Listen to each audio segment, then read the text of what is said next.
Hello दोस्तों, welcome to the video. तो all students जो ट्वेल्थ बिहार बोर्ड देने जा रहे हैं उन सब का 2 फरवरी से एग्ज़ाम स्टार्ट होने वाले हैं। और आप सभी को एग्ज़ाम स्टार्ट होने के लिए तो टेंशन तो होगी ही। तो इसीलिए आप सभी के लिए PYQ और MCQ सीरीज़ में ये सेकंड वीडियो मैं बनाने जा रहा हूँ। इसमें ट्वेल्थ क्वेश्चन स्टार्ट करेंगे हम लोग। तो बिना टाइम गवाए स्टार्ट करते हैं। तो 12th नंबर क्वेश्चन है, Deep LTD, let me highlight it.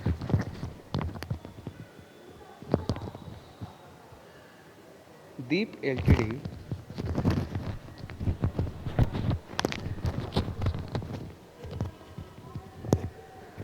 issued 10 lakh and 7% debentures of rupees 100 each at a discount of 4%, redeemable after 5 years at a premium of 6%, loss on the issue of debentures।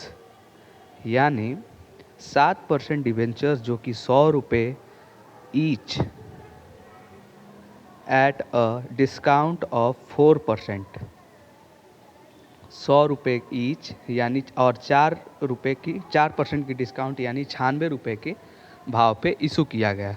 और redeemable after 5 years eight a premium of 6%, यानी अब इसको 106 रुपये दिया जाएगा, यानी total 10 रुपये का नुकसान। ठीक, तो loss on the issue of debentures is. अब इसमें जो ऑप्शन दिया है, देखिए कितना ट्रिकी क्वेश्चन है कि आप लोग कैलकुलेट करने में टाइम लगा देंगे, और ये ऑप्शन दिया ही नहीं है उसका। 10 लाख जो कि इसका इशूड अमाउंट है, 6 लाख जो कि इसको दिखा रहा है 6% के हिसाब से, ठीक, 4 लाख कोई बन ही नहीं रहा है कि कितना होगा इसमें। इसका जो असल आंसर होगा वो दूसरा कुछ होगा, और इसमें जो ऑप्शंस में दिया है ये दूसरा कुछ दिया है। तो अब ये इसका जो आंसर होगा वो नन ऑफ दीज होगा।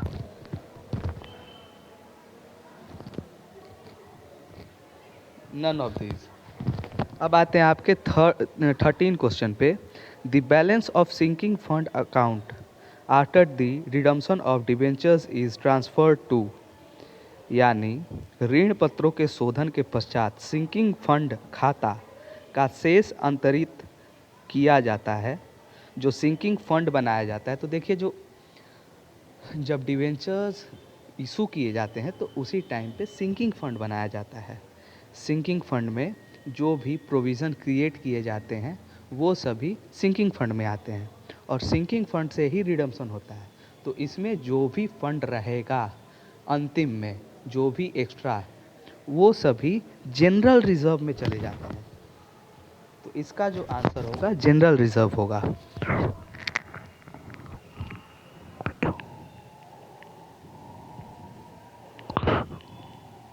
ये रहा आपका क्वेश्चन।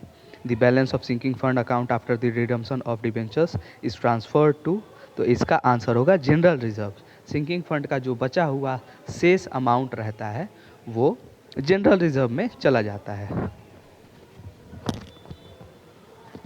अब आते हैं आपके 14th नंबर क्वेश्चन पे। तो 14th नंबर क्वेश्चन है, when debentures are issued at par and are redeemable at a premium, the loss on such an issue is debited to. यानी 100 रुपये का इशू किया गया एकदम, और उसी 100 रुपये पे ही इशू किया गया, नो डिस्काउंट, ठीक। और जब रिडीम करेंगे, यानी जब पैसे वापस करेंगे इन्वेस्टर्स को, तो उस टाइम पे प्रीमियम में यानी और पैसे बढ़ा के वापस करेंगे। डिस्काउंट में वापस करेंगे तो पार में रिडीम करेंगे, यानी अगर 100 रुपये का इशू किए और 96 रुपये में 100 रुपये का लॉन्च किए और 96 रुपये में इशू कर दिए, तो 4 रुपये का डिस्काउंट देना पड़ा। तो लास्ट में जब रिडीम करेंगे तो उस टाइम पे पार पे अगर करेंगे तो 100 रुपये देंगे, यानी 4 रुपये का उन लोगों को प्रॉफिट हुआ इन्वेस्टर्स को। तो यही चीज़ है। तो इस पर पार में इशू कर रहा है, यानी 100 रुपये का लॉन्च किया तो 100 ही रुपये पे इशू कर दिया, और प्रीमियम पे मतलब वापस करेगा पैसे। तो ये प्रीमियम पे 6% का सपोज़ करो कि 6% प्रीमियम दे रहा है, तो इसमें इसका लॉस ही ना हुआ, 6% एक्स्ट्रा लगा, तो वही जो लॉस है वो कहाँ से डेबिट होगा, किस में जाके उसको एडजस्ट किया जाएगा उस लॉस को। When debentures are issued at par and are redeemable at a premium, the loss on such an issue is debited to loss on issue of debentures account। इसका ऑप्शन सी होगा।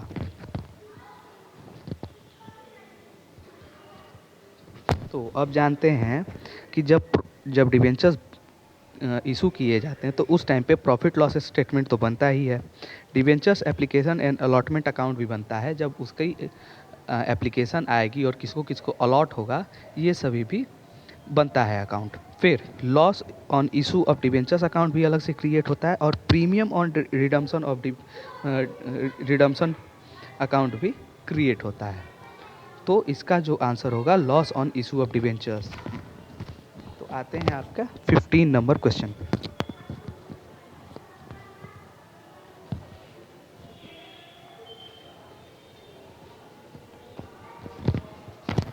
Methods of redemption of debentures are. तो method क्या होता है debentures को redeem करने का, किस किस बेसिस पे पैसे वापस किए जाएंगे। तो एक हो गया रिडम्पशन ऑफ डिबेंचर्स का फर्स्ट मेथड जो आपका दिया है, redemption bye conversion. Redemption bye conversion क्या होता है, तो रिडम्पशन बाय कन्वर्जन होता है कि डिबेंचर्स आप इशू किए, वो डिबेंचर्स के एज अ लोन इन्वेस्टर बन गया, कोई आदमी एज अ लोन इन्वेस्टर बन गया और लोन इन्वेस्टर बना तो उसको इक्विटी इन्वेस्टर में कन्वर्ट किया जाता है, इक्विटी इन्वेस्टर में। तो उसी को लॉस ऑन, उसी को रिडम्पशन बाय कन्वर्जन कहा जाता है कि जो लोन एज अ इन्वेस्टर है उसको इक्विटी एज अ इन्वेस्टर बना दिया गया, उसको इक्विटी शेयर्स इशू कर दिए जाते हैं। सेकेंड मेथड है रिडम्पशन ऑन इंस्टॉलमेंट, यानी instalment wise, yearly wise, half yearly wise, 6 months करके, 3-3 महीने करके, क्वार्टरली पेमेंट्स करके इंस्टॉलमेंट वाइज उसको पेमेंट किया जा रहा है, उसको पे ऑफ किया जा रहा है, यानी रिडीम किया जा रहा है। तो वही हो गया रिडम्पशन ऑन इंस्टॉलमेंट्स। थर्ड जो है लमसम पेमेंट, यानी एक ही बार में अगर 20 साल का एग्रीमेंट है तो 20 साल में पूरा का पूरा पैसा एक ही बार में वापस कर दिए, एक ही बार में प्रीमियम सहित या फिर पार पे इशू किए तो पार पूरा इंटरेस्ट सहित वापस कर दिए। तो इसमें ऑल ऑफ दीज, ये तीनों मेथड्स आते हैं और ऐसे 2 मेथड्स और हैं। तो इसका जो आंसर हुआ ऑल ऑफ दीज होगा।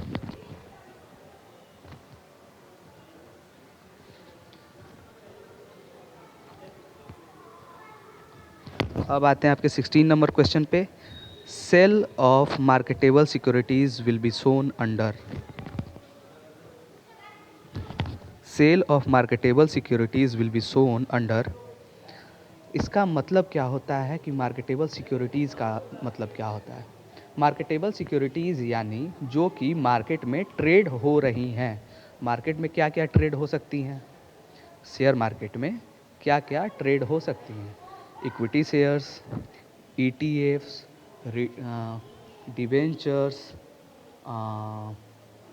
कॉल पुट ऑप्शंस, ये सभी चीज़ें, फ्यूचर्स एंड ऑप्शंस, ये सभी चीज़ें मार्केट में ट्रेड होती हैं। तो जो मार्केट में ट्रेड हो रही हैं उनको मार्केटेबल सिक्योरिटीज़ कहा जाएगा। और मार्केटेबल सिक्योरिटीज़ के कारण ये कभी भी खरीदी या फिर बेची जा सकती हैं। तो इसमें जो पैसे लगाए जाएंगे वो क्या होंगे, हमारे इन्वेस्टमेंट होंगे। तो इन्वेस्टमेंट हो गए तो इस इन्वेस्टमेंट के लिए जो कैश फ्लो स्टेटमेंट बनता है, कैश फ्लो स्टेटमेंट में कहाँ जाएंगे ये सभी, इन्वेस्टिंग एक्टिविटीज़ में। तो इसका जो आंसर होगा इन्वेस्टिंग एक्टिविटीज़ होगा, यानी हम पैसे इन्वेस्ट किए हैं मार्केटेबल सिक्योरिटीज़ में और उसको कभी भी रिडीम कर दिए यानी बेच दिए।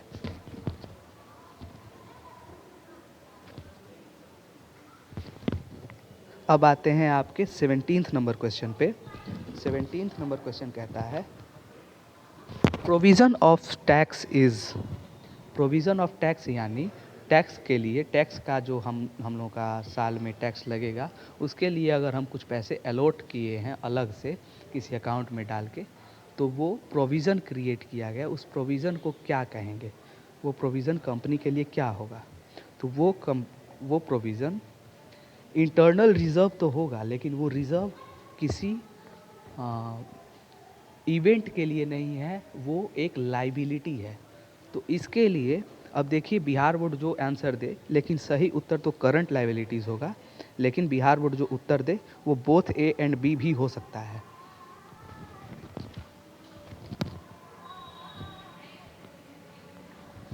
मेरे हिसाब से ये करंट लाइबिलिटीज़ में आएगा, तो हम करंट लाइबिलिटीज़ ही मारेंगे। अब आते हैं आपके 18th नंबर क्वेश्चन पे। An annual report is issued by a company for, यानी एक जो एनुअल रिपोर्ट बनाई जाती है वो इशू की जाती है किसके लिए? तो हम सब जानते हैं कि एनुअल रिपोर्ट बनाई जाती है साल के अंत में। और एनुअल रिपोर्ट में क्या क्या बनता है? तो प्रॉफिट एंड लॉस अकाउंट बनेगा, ट्रेडिंग अकाउंट बनेगा, बैलेंस शीट बनेगा, कैश फ्लो स्टेटमेंट बनेगा। ये सभी चीज़ें हमारे एनुअल रिपोर्ट का हिस्सा होती हैं। अब एनुअल रिपोर्ट के इशू होने का क्या कारण है? तो एनुअल रिपोर्ट इशू होता है शेयर होल्डर्स के लिए। जो पैसे लगाए हैं कंपनी में वो सभी शेयर होल्डर कहलाते हैं, और उन सब के लिए ये एनुअल रिपोर्ट्स बनती है कि देखो कंपनी सही चल रही है, कंपनी के फाइनेंशियल्स क्या हैं, कंपनी अभी मजबूत है फाइनेंशियली रूप से या कमज़ोर है, इसका कैश फ्लो स्टेटमेंट क्या है, पैसे आ रहे हैं जा रहे हैं, कहाँ खर्च हो रहे हैं कहाँ नहीं खर्च हो रहे हैं। ये सभी चीज़ें शेयर होल्डर्स के लिए ही बनती हैं और ये एनुअल रिपोर्ट का हिस्सा होती हैं।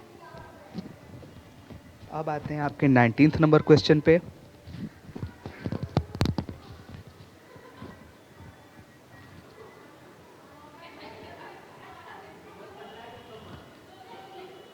फाइनेंशियल स्टेटमेंट इज़, अब ये फाइनेंशियल स्टेटमेंट क्या है? तो फाइनेंशियल स्टेटमेंट फर्स्ट ऑप्शन है एंटिसिपेटेड फैक्ट, यानी प्रत्याशित तथ्य, यानी कोई बता दिया। सेकंड है अभिलेखित तथ्य यानी रिकॉर्डेड फैक्ट। थर्ड है अनुमानित तथ्य यानी अनुमान लगाया जा रहा है यानी एस्टिमेटेड फैक्ट। और डी है नन ऑफ दीज। तो इसका जो आंसर है रिकॉर्डेड फैक्ट, यानी फाइनेंशियल स्टेटमेंट में वो सारे फाइनेंशियल रिकॉर्ड किए जाते हैं, सारे फाइनेंशियल एक्टिविटीज़ को रिकॉर्ड किया जाता है, जो बिजनेस के खर्च, इनकम, एसेट्स के जो रिपोर्ट्स होते हैं वो सभी चीज़ें रिकॉर्ड किए जाते हैं वाउचर्स के थ्रू। वाउचर्स को सबको रिकॉर्ड किया जाता है। तो financial statement is recorded fact, not estimated fact, not anticipated fact, it is recorded fact.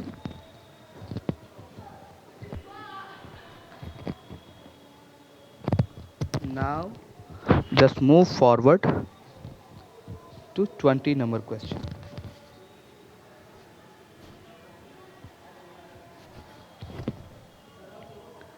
Twenty number question क्या है?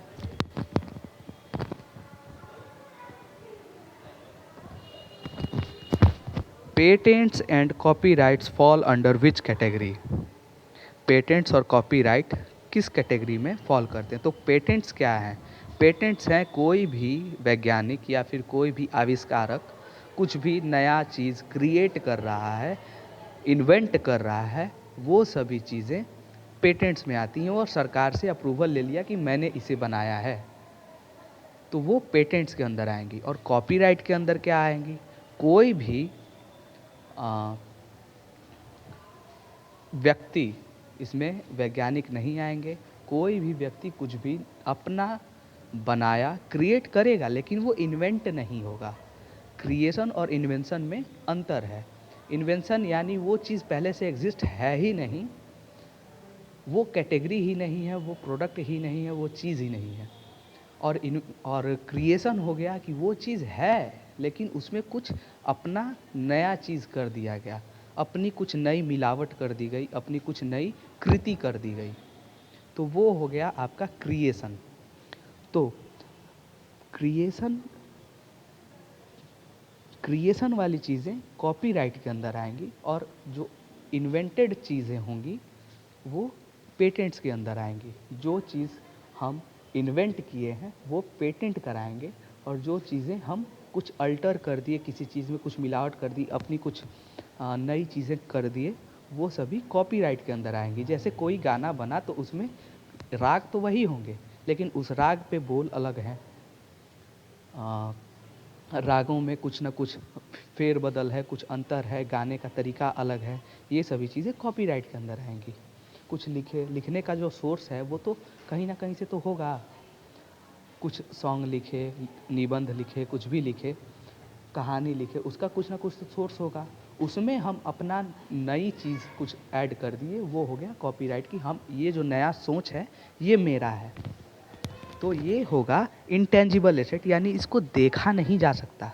इसका जो ऑप्शन है फर्स्ट की current asset, liquid asset, all of this, तो नहीं, ये इंटेंजिबल एसेट होता है। और इंटेंजिबल एसेट पेटेंट्स और कॉपीराइट्स लंबे समय तक के लिए होते हैं, तो ये लॉन्ग टर्म एसेट भी माना जा सकता है इसको। अब आते हैं आपके 21 नंबर क्वेश्चन पे।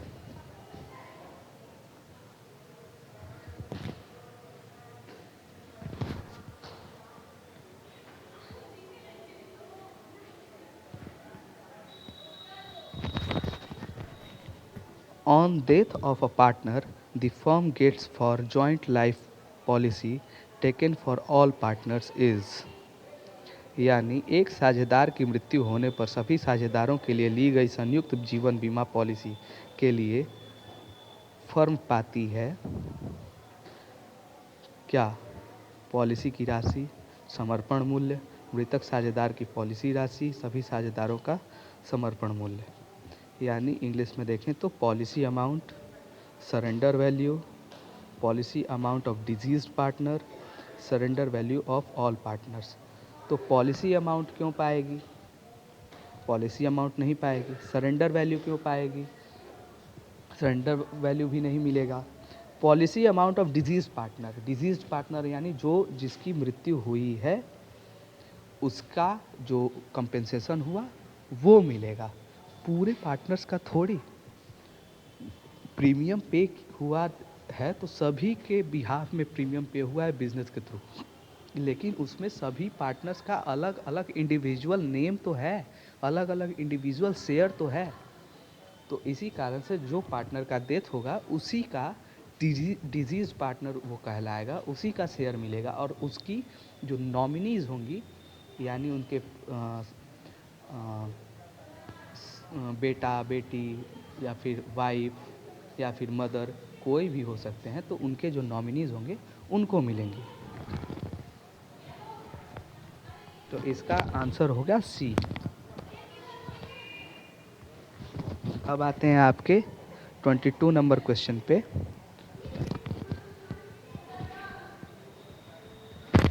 On the death of a partner final payment is made through, साझेदार की मृत्यु पर अंतिम भुगतान कैसे होता है? तो पूंजी खाता से, निष्पादक खाता से, ऋण खाता से, या फिर ए और बी दोनों। Capital accounts, executors account, loan account, both A and B. तो कैपिटल अकाउंट से बाबू, कैपिटल अकाउंट से पेमेंट होता है। पार्टनरशिप में दो बनता है, करंट अकाउंट और कैपिटल अकाउंट। फ्लेक्सिबल मेथड में फ्लेक्सिबल मेथड में कैपिटल अकाउंट सिर्फ बनता है, उसी में पार्टनर्स का भी जो होता है वो सभी चीज़ें रिकॉर्ड की जाती हैं। और जो फिक्स मेथड होता है उसमें करंट अलग बनता है और कैपिटल अकाउंट अलग बनता है। करंट अकाउंट में ये पार्टनर्स की जो सभी चीज़ें हैं वो सभी चीज़ें ऐड होती हैं, वो सभी चीज़ें रिकॉर्ड होती हैं। और कैपिटल अकाउंट में जो बिज़नेस का पर्सपेक्टिव होता है, यानी बिज़नेस के जो ट्रांजैक्शंस होते हैं वो सभी ऐड होते हैं। तो ये कैपिटल अकाउंट ही होगा, कैपिटल से ही उसको पेमेंट होगा। अगर कोई पार्टनर मर जाता है तो उसको फाइनल पेमेंट कैपिटल अकाउंट से होगा।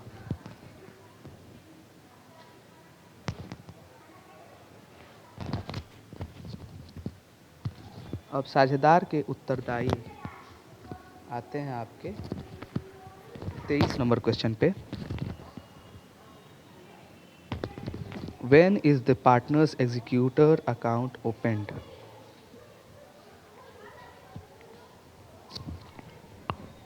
ओहो, एग्जीक्यूटर अकाउंट यानी करंट अकाउंट को ही बोल रहा है, तो यहाँ पे बोथ ए एंड बी भी हो जाएगा 22 नंबर क्वेश्चन पे।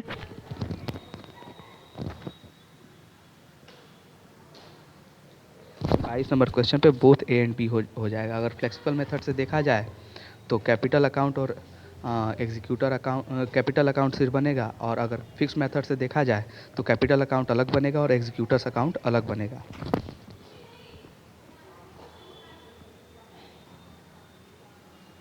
तो इसका answer both A and B हो जाएगा। अब 23 नंबर क्वेश्चन है, तो when the partners executors account opened, यानी कब एग्जीक्यूटर्स अकाउंट ओपन होता है। 23 नंबर क्वेश्चन है आपका, on retirement of partners, on death of partner, on admission of partner.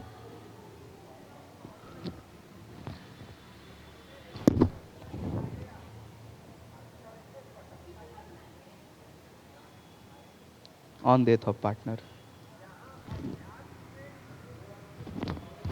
मिलते हैं नेक्स्ट वीडियो में। वीडियो आपकी अच्छी खासी लंबी बन चुकी है। मिलते हैं नेक्स्ट वीडियो में, और मुझे कुछ और चीज़ें आप सबके लिए तैयार करनी है। तो धन्यवाद, कीप लर्निंग, और एग्ज़ाम आप सबका अच्छा जाए। धन्यवाद।